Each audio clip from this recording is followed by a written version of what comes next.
Okay, welcome back to another episode of Loans Elevated.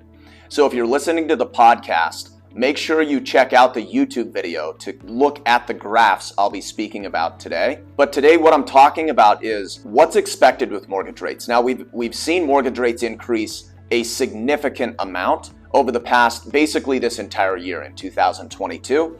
And this graph represents why that's happening. Historically speaking, every time inflation goes up, mortgage rates also go up. But on the flip side of the coin, when inflation comes down, mortgage rates come down.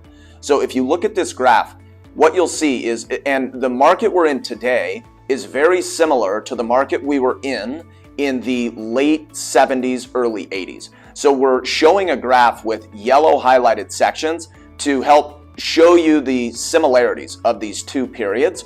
But what we saw was inflation going crazy. In late 70s, early 80s, it peaks, comes down, and mortgage rates follow. They dropped a very significant amount. We're talking like 35%. We saw mortgage rates drop from the peak to the trough.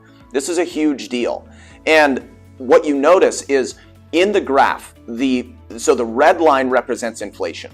The blue line represents mortgage rates. That's how you can see these trends following throughout history. But you notice there's vertical gray bars that are sitting alongside the graph at different periods. Those represent the recessions that we've hit since this graph started. It was like 1975 when this graph begins. So you notice it not only follows inflation. So as inflation drops, mortgage rates drop. But in addition to that, every time we've hit a recession historically, mortgage rates have fallen. Now it's representing here on the blue line, it's showing you how much of a percentage increase or decrease we saw in mortgage rates. But if you look, every single time we've seen a relatively significant decrease in mortgage rates, some more than others. Like in the 80s, we saw about a 5% decrease in mortgage rates. In the 90s, we saw about a 1.5% decrease in mortgage rates when we hit that recession.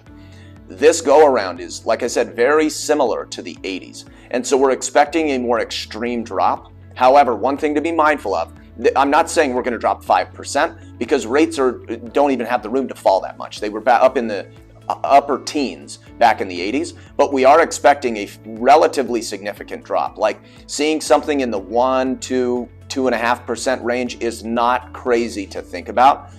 And I want to underscore the point here. We know rates are going to be falling based on historical data and the fact that history tends to rhyme, right? It's going to be somewhat of a mirror image that we've experienced in all other economic conditions like we face today.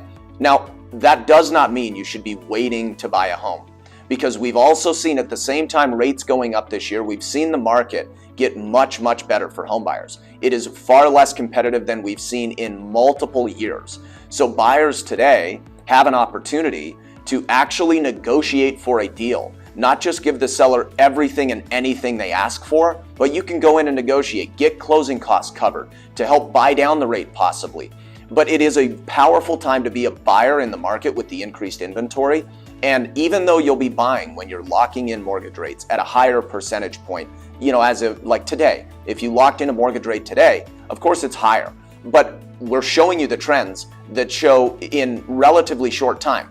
I think the guess is probably 6 to maybe 24 months from now, we see a significant decrease in mortgage rates. All the while, historically speaking, home prices tend to increase either during or shortly after recessions. And we do not see a trend of decreasing home prices over this time. So you want to capture the home price now while you have the opportunity to negotiate, get a good price, get your closing costs covered, which means you're investing less into this asset, the home. And over time, that home will appreciate. And over a period of time, you'll be able to refi to a lower rate. So one, you capture the prices today with negotiating power, which we've not seen in multiple years.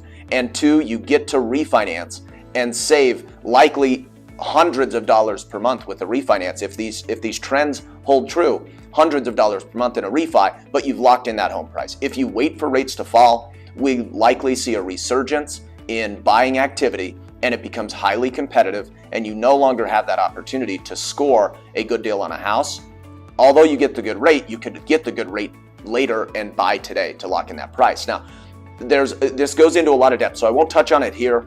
If you're interested in learning more about this, hit me up. I would love to dive into an analysis for you, but we're using strategies that enable home buyers to get into homes even though the payment is highly expensive. We have strategies where you reserve cash or buy down the rate. There's a multitude of them that make it affordable and allow you to bridge a gap to afford the higher payment because of where mortgage rates are and still lock in the home price today and bridge that gap until you can refinance, let's say worst case scenario 2 years from now, hopefully. And we've got strategies for that to make it affordable for you and your family, not put you in a risky position. Risk mitigation tactics, I guess, is the strategies that we have to help you buy a home today and capitalize on the opportunity that exists. Like I said, hit me up if you want more information.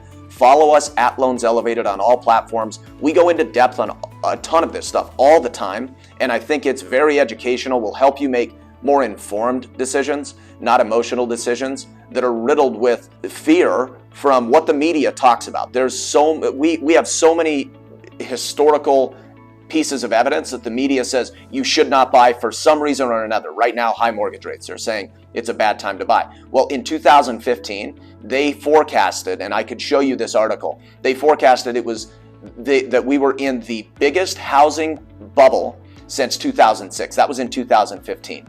On the median home price in 2015, had you not bought and you listened to the media because of the fear mongering and the emotion that they striked in you, as opposed to making a pragmatic decision based on evidence and facts and historical trends, you would have lost. If you didn't buy in 2015, waited until this year, 2022, the same home would have been about $300,000 more expensive. I definitely don't call that the biggest bubble since 2006. It's the biggest loss of opportunity if you listen to the media. So anyway, thanks for tuning in. We'll catch you next time.